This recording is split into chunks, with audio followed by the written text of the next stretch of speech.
안녕하십니까. 언제나 소비자 편에서 방송하는 콘스탄트 김의 티스와 함께 돈 버는 아카데미.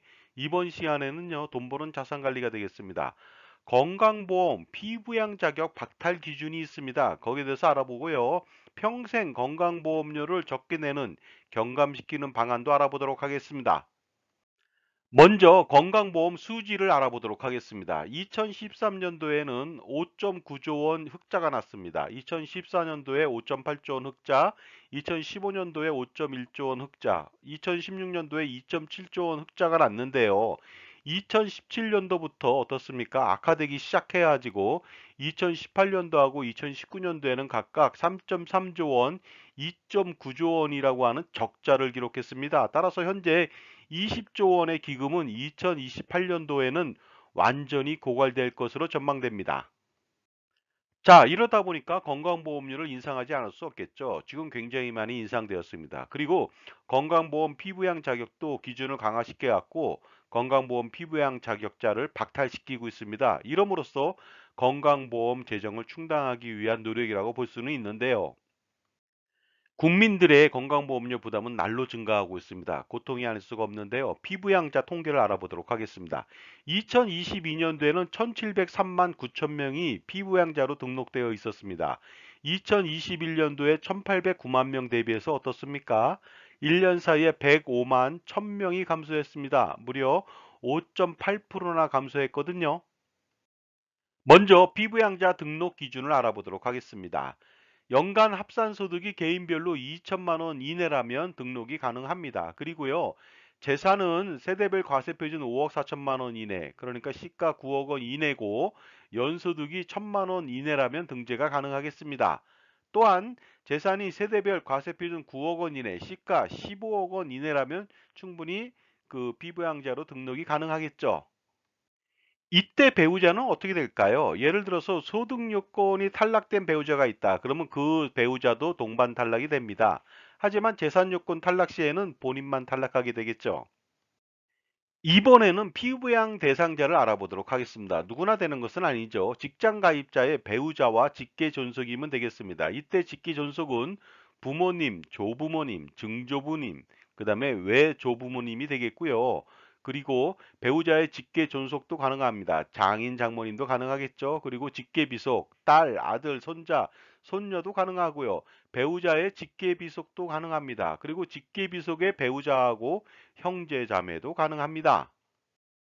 그렇다면 소득 기준을 세부적으로 알아보도록 하겠습니다. 연수입 2천만 원 이하면 피부양자 등재가 가능한데요. 이때 공적연금이라고 하는 국민연금, 공무원, 사학, 군인, 별정우체국 연금 등은 다 포함을 시키고요. 사적연금 중에서 비과세 그 연금은 제외시킵니다.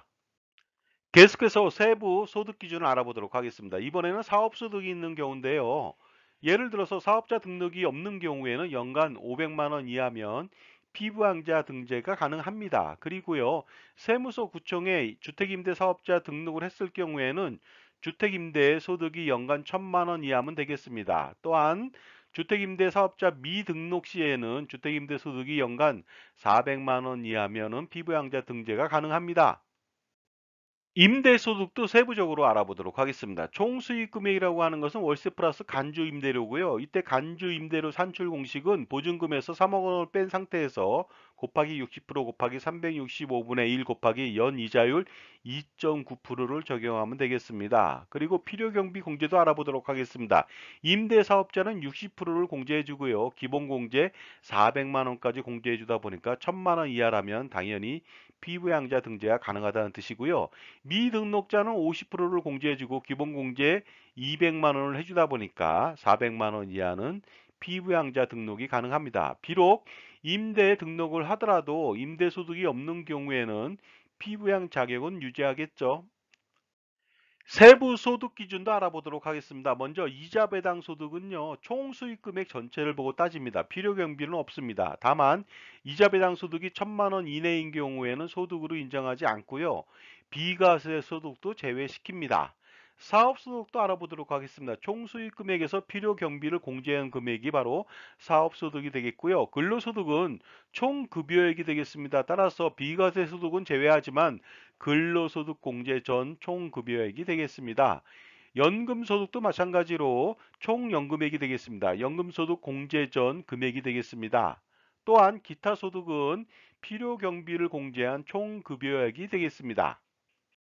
다음은 재산 기준도 세부적으로 알아보도록 하겠습니다. 시가 표준액에 공정시장가액 비율을 적용합니다. 주택은 60%를 적용하고요. 토지는 70%를 적용합니다. 따라서 공시가격 15억 원짜리 주택인 경우에 가세 표준은 9억 원이 되겠습니다. 그런데 만약에 피부양자로 자격을 박탈당하면 어떻게 될까요? 당연히 매월 평생 지역가입자로 건강보험료를 납부해야만 합니다. 그러다 보니까 이때는 소득과 재산, 자동차에 대해서 건강보험료를 부담을 해야 되다 보니까 어떻습니까? 평생 부담이 가중될 수밖에 없습니다. 자, 지금까지 제 정보가 도움이 되신다면 무료 구독하고 좋아요 부탁드리겠습니다. 그리고 특히 멤버십 회원가입을 통해서 보다 다양한 혜택, 예를 들어서 컨설팅 피의 30% 할인 등의 혜택을 받아보시기 바랍니다. 감사합니다. 계속하겠습니다. 만약에 은퇴 후 국민연금액이 연간 2천만 원을 초과하는 경우에는 당연히 피부양 자격을 박탈당하게 됩니다. 이렇게 된다면 주택 등 재산까지 포함해서 건강보험료를 매달, 매년 종신토록 내야 할지도 모르겠습니다. 따라서 은퇴자는 국민연금 기준 초과로 수령할 경우에는 주택 소유 등으로 평생 매년 수백만 원, 수천만 원의 건강보험료를 내야 할지도 모르겠습니다. 그런데 만약에 국민연금을 조기 수령으로 연간 2천만 원 이하를 받는다면 어떻게 될까요?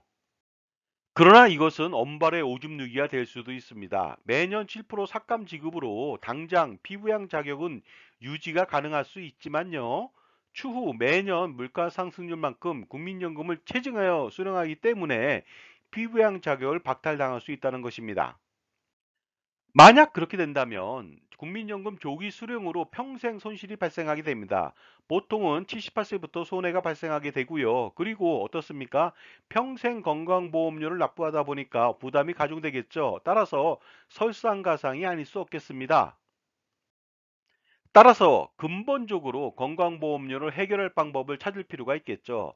그런데 만약에 근로소득을 받는다면 어떻게 될까요? 재산은 건강보험료 산정에서 제외되고 다른 소득만 2천만 원 초과분만 반영하다 보니까 어떻습니까? 지역가입자보다는 근로소득자가 훨씬 더 유리할 수가 있습니다. 그렇기 때문에 콘스탄트 김의 NGP 플랜을 통해서 가족투자법인으로 건강보험료를 평생 경감받고요. 투자와 증여세, 상속세 절세를 동시에 추구할 수가 있는 것입니다. 자, 콘스탄트 김의 NGP 플랜 세미나를 안내해 드리도록 하겠습니다. 투자와 절세 두 마리의 토끼를 누려라. 수억 원, 수십억 원을 절세할 수 있는 기회가 될 수가 있습니다. 증여세, 상속세 절세 스킬은 물론이고요. 종부세, 양도세, 소득세 절세 스킬, 가족투자법인 NGP 플랜의 설립과 운영, 투자 포트폴리오 지원 및 구성, 그리고 건강보험료 경감 방안 등 이슈에 대해서 교육을 합니다. 세미나 일시는 2023년도 11월 11일 토요일 2시부터고요. 세미나 장소는 신설동역 4번 출구 갤러리 K 4층 교육장이 되겠습니다. 신청 방법은 참가비 3만 원만 입금하면 되겠습니다. 그리고 나서 나중에 세미나 참석자들한테는 콘스탄트 김의 저서에 사인을 직접 해서 무료로 제공하니까 많은 참여 바라겠습니다. 감사합니다. 지금까지 건강보험 피부양 자격 박탈 기준하고 추후에 은퇴 후에도 건강보험료 경감 방안에 대해서 말씀 나눴습니다. 감사합니다.